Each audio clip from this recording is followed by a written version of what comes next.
I grew up Catholic. My childhood memories are spotted and stained with religious iconography and particulars. Awe-inspiring stained glass windows and angels staring from painted ceilings, the sharp assault of burnt incense, disturbing images of tortured Jesus, and the priest swigging wine secretly out of the bottle in the back room. But back in the 70s, a lot of people grew tired of the pomposity of the formal church. They wanted something more vibrant, more alive, something a little more cult-like. My parents were two such people. I was raised on Catholic school and Catholic Mass and Catholic CYO, Catholic Youth Organization, not cover your orifices. I had partaken of the sacraments. I did first confession, but I didn't know what to say because at 7, I really hadn't done a lot wrong except being born and stealing cookies. Confession was terrifying. You had to walk into this curtained booth all alone, talk to someone whose face was hidden by an Inquisition-era metal screen, and spill all your made-up sins so you could get penance, which was usually rattling off a series of Hail Marys. And you had to do confession before you could do the other sacraments of communion, weird paper wafers and disgusting wine, or confirmation, weird oil smeared on your forehead by a weird man in a weird hat. I had no idea how any of this related to my practical life or getting my bra snapped in 4th grade or God. Like household chores, these were just things that you did. So, when my mom and dad decided to stop attending our regular church and become a part of something called the Catholic Charismatic Movement, I was kind of okay with that. It seemed new and different. And although it was not officially sanctioned by the Vatican, a priest from our church, Father John, had gone rogue to join. He brought a few younger nuns with him. And I know now that Father John was basically excommunicated for daring to try to inject some new life into this old dusty religion. But at the time, all I knew was that my parents and many of their friends, all of whom were in their 30s with kids and dogs and jobs, decided to jump headfirst to religious insurrection in the middle of West Central Ohio. You know, the hotbed of rebel activity. Now, the initial steps mostly had to do with logistics. First, all my parents' friends found houses in the same neighborhood. The area they chose had been kind of run down, but one of the guys in the prayer group was a carpenter, and it was not Jesus. Just so there's no confusion, his name was Tom. In total, about 10 families bought houses within a 1-block radius of each other, where we established a little community. Now, as a kid, this felt like living inside of Mr. Rogers' neighborhood, minus the puppets. I had a built-in friends, and I could go out to almost any house in the neighborhood if I needed anything, and everyone treated me as their own, which made for a pretty good childhood. Households took turns running the weekly charismatic prayer meetings. Now, this was not normal, boring church with droning priests and endless sermons. These meetings were in our homes and completely different from the sit, stand, kneel drill we were used to. Now, because of this, they were fascinating. And if you aren't invited to attend some event like this, and we were not invited, you definitely wanted to know what was going on. Whenever the meeting was at our house, my 2 sisters and I hid at the top of the stairs eavesdropping. Now, all the neighbors and others from outside the neighborhood would show up, mingle, have coffee and cookies. And then the men all had the same J.C. Penney sweater vest or a bowling shirt. The same dark trousers, black socks, and Jesus sandals. The women wore khakis or culottes and tasteful jewelry and a splash of jean nete. Yes. These were people I had known all my life. Now, from my hiding spot at the top of the stairs, the familiar sounds of hardworking, salt-of-the-earth Ohioans were replaced by an alien horde speaking in tongues.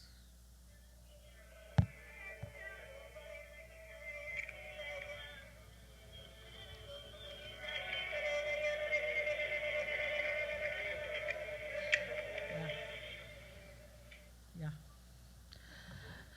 Channeling prophecies, healing people, chanting, singing, delivering direct messages from the Lord right there in my orange shag carpeted living room next to the portrait of super white hippie Jesus. Mm-hmm. That's him. Even as this strange new community grew up around me, the time frame is fuzzy because I was a kid and time was only relevant as it related to school and vacation.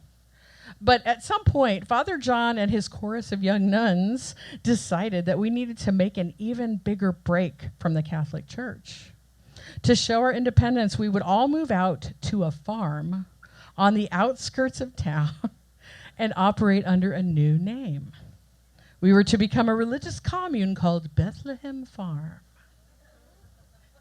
Yes. Now, I know you're probably thinking, well, hey, that kind of sounds like a cult. But it wasn't, because we baked bread and sold it. Now, when it came to this new adventure, my father was all in. And my mom, though, had doubts. What about school for the girls? I heard her say one night when they were discussing the move to the farm. What about your job at the post office? Are you going to drive an hour every day to go to work? Remember, this was Ohio, and you didn't drive an hour for anything, unless it was a funeral, a wedding, or a German polka festival. Now, my dad brushed away all these concerns. It's the will of the Lord, he told my mom. She said the Lord better have a school bus and some good insurance. Plans went forward despite my mother's passive-aggressive disapproval, which consisted mostly of smoking lots of cigarettes and forgetting to buy cheese and Ritz crackers, which was my dad's favorite snack. Now, Bethlehem's leaning red barn, unmowed fields, and rusting farm implements were not very inviting to my mother. She saw tetanus around every corner. Wild animals, polluted well water, snakes, lack of sanitary facilities, and most importantly, nowhere within miles to buy smokes. Over weeks and months, we visited and helped plan the move of all these families to this tiny, broken-down soybean farm in the middle of nowhere, while my dad exuded blissed-out communion with Jesus, and my mom rolled her eyes so hard I thought she'd go blind. But finally, the day of full transition arrived. It was a Saturday in October when all the families were to permanently move into the farm and ascend into joyful communion with Jesus and nature. The adults would live in a somewhat fixed-up farmhouse built in the 1930s, and the kids would be sleeping elsewhere so as not to distract the parents from their holy work. Now, although the farmhouse was mostly off-limits, we kids were allowed to walk through it on the first day and check it out. This place could have been set for the movie Psycho. Creaky wooden floors, peeling floral wallpaper, and then, inexplicably, the living room was filled halfway with actual soybeans. Why were they there? Ghost hoarders? Bean enthusiasts? Nobody knew. Now, if you've never seen a room full of soybeans, it's kind of like a ball pit if the balls were the size of a dime and lime green and really hard. A couple of us tried to jump around in it, but it was not satisfying at all.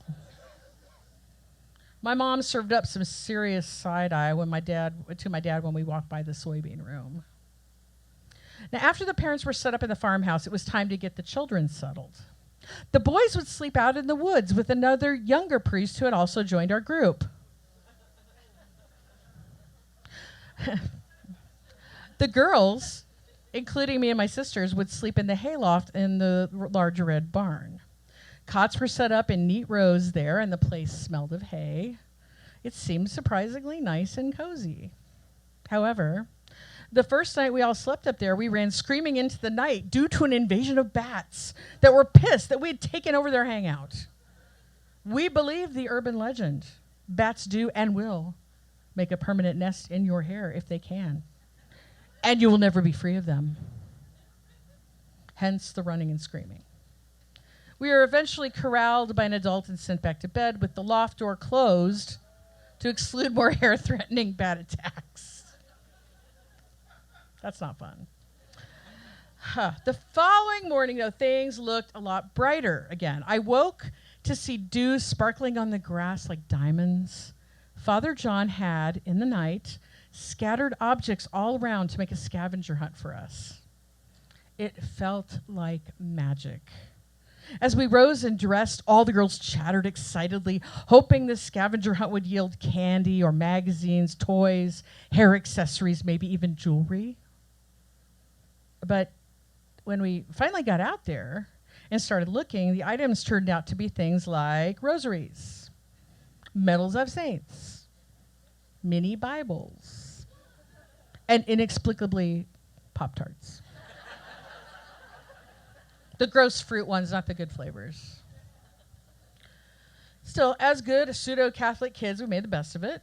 And we went on to other activities like looking for tadpoles and crawdads in the forest creek, running, laughing, leaving the adults to their important work. But then I felt strange. Something was going on. I had a stabbing pain in my lower left abdomen that extended all the way down my left leg. I was afraid because I had never felt it before. I ran to the barn bathroom and was horrified to see that I was bleeding.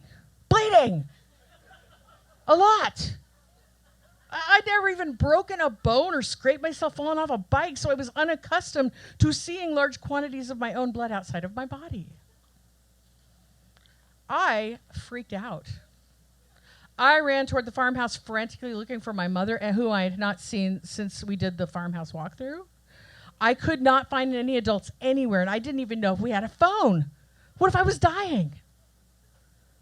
Finally, a neighbor mom came from the back of the house with a stack of laundry, and I ran across the grass to her, begging for help, hysterical. I'm bleeding!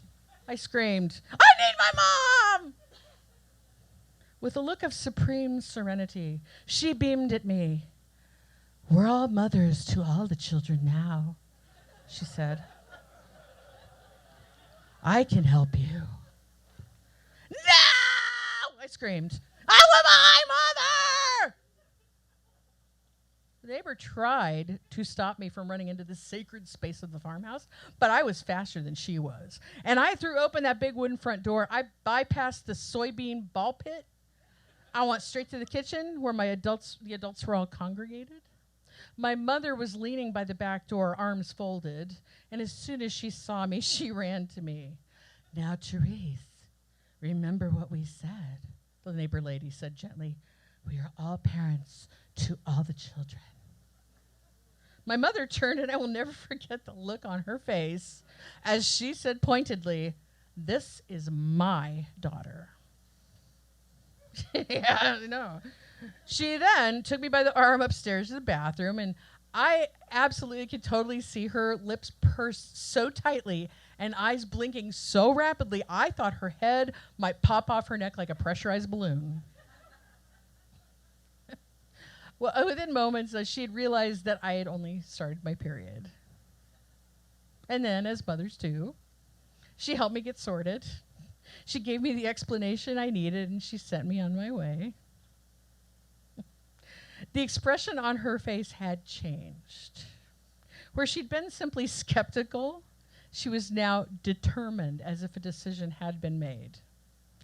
And although my dad usually called the shots, I knew that this mom face signaled an override. We left that afternoon. My sisters, my dad, my mom, and me, yes. We never went back. She could put up with a lot of spiritual shenanigans, but nobody messed with her kids. Thank you. That is VAMP first-timer Laura Preble, everybody. Give it up for her.